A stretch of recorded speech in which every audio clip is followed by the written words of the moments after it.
Hello everyone, my name is Mini Sethi. I hope you all are staying healthy. Today we are going to talk about foreign direct investment, foreign portfolio investment, difference between foreign direct investment and foreign portfolio investment, types of foreign direct investment, and the cost and benefit of foreign direct investment to home and host countries. And we will also see India's foreign direct investment policies. So what do you mean by foreign direct investment? Foreign direct investment means when individual or company from one country invest in business of another country. Foreign direct investment means when individual or company from one country invest in business of another country. For example, Walmart invested in Flipkart. As we know, Walmart is American company, Flipkart is Indian company. It will be called foreign direct investment. Similar, Google invested in Reliance Jio platform, so it will be known as foreign direct investment. Now we will see foreign portfolio investment. Foreign portfolio investment means when individual or company from one country invest in financial assets of another country. Foreign portfolio investment means when individual or company from one country invest in financial assets of another country. For example, investment on stock, investment on bonds, investment on mutual fund will be called foreign portfolio investment. Now we will see difference between FDI and FPI. FDI means foreign direct investment, FPI means foreign portfolio investment. Foreign direct investment means investment in physical assets of another country. For example, investment in factories, investment on companies. On the other hand, foreign portfolio investment means investment in financial assets of another country. For example, investment on stock, bonds and mutual fund. In case of foreign direct investment, investor have control over company management system. But in case of foreign portfolio investment, investor don't have any control over company management system. FDI is a long-term investment, but FPI is short-term investment. Now we see types of FDI. First type is a horizontal FDI. Horizontal FDI means when company establishes same type of business operation in foreign country as it is operating in their home country. Horizontal FDI means when company establishes same type of business operation in foreign country as it is operating in their home country. As we know, McDonald's modify their burger for Indian people according to their taste. But in Japan, McDonald's is selling same type of burger as it is selling in their home country, America, without any modification. So we can say that McDonald's restaurant in Japan would be considered horizontal FDI. Second type is vertical FDI. Vertical FDI have two types, forward vertical FDI and backward vertical FDI. First of all, we will see backward vertical FDI. Backward vertical FDI means when investor invest in a foreign business that provide input for their operation. Backward vertical FDI means when investor invest in foreign business that provide input for their operation.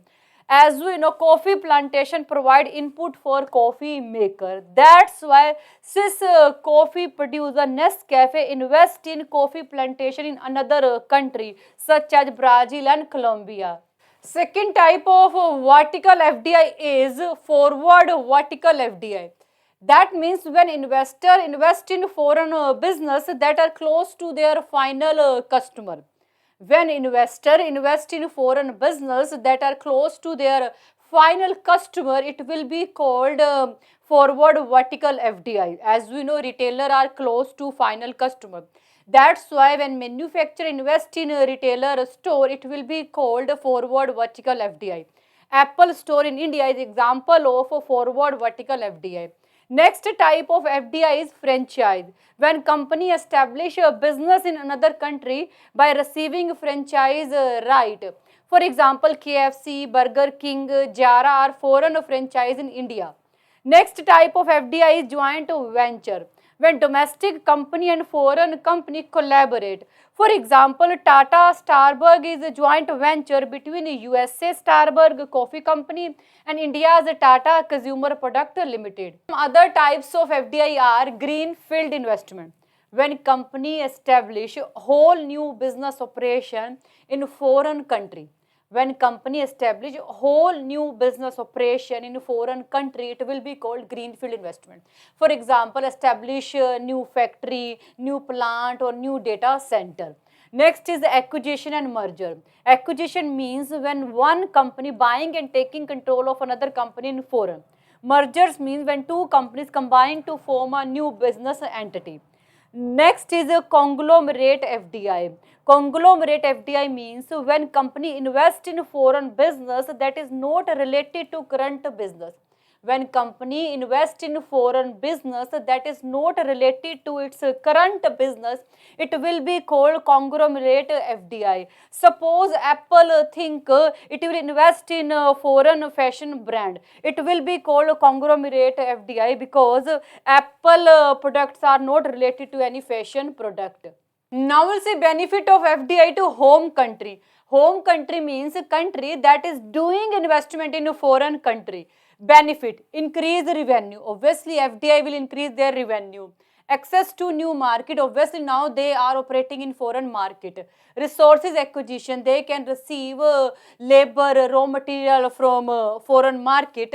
Economics of scale. Obviously, their production will increase. Eventually, they will receive economics of scale. Brand recognition and reputation. Their brand recognition and reputation will increase in foreign market. Cost saving. If it is receiving resources at lower cost, obviously their cost will save. Increase export. And cost are job loss in domestic market. Obviously, if you are doing business in foreign market, there will be so much unemployment in your domestic market. Increase competition. If you are operating in foreign market, obviously competition will increase. It will lead to more pressure. Outflow of capital. Your domestic capital can reduce if you are operating in foreign market. Political instability in a foreign market. If there is so much political instability in foreign market, obviously it can affect your business and can lead to loss and risk. Now we'll see benefit and cost of FDI to host country. Host country is a foreign country where home country is making investment. Host country is a foreign country where home country is doing investment. Now we will see benefit. Obviously, you are receiving capital from another country. You are receiving advanced technology from another country. Job will increase in your country. Sometime it can possible foreign companies will invest in your infrastructure. Human capital development. Foreign companies will provide training to your company people. Economic growth, investment increase, income increase. Eventually, your economy will grow. Advanced technology can improve your country's product quality. Increase in tax revenue for government. Obviously, foreign direct investment will increase income. As income increase, tax revenue for government will also increase. Now we will see cost.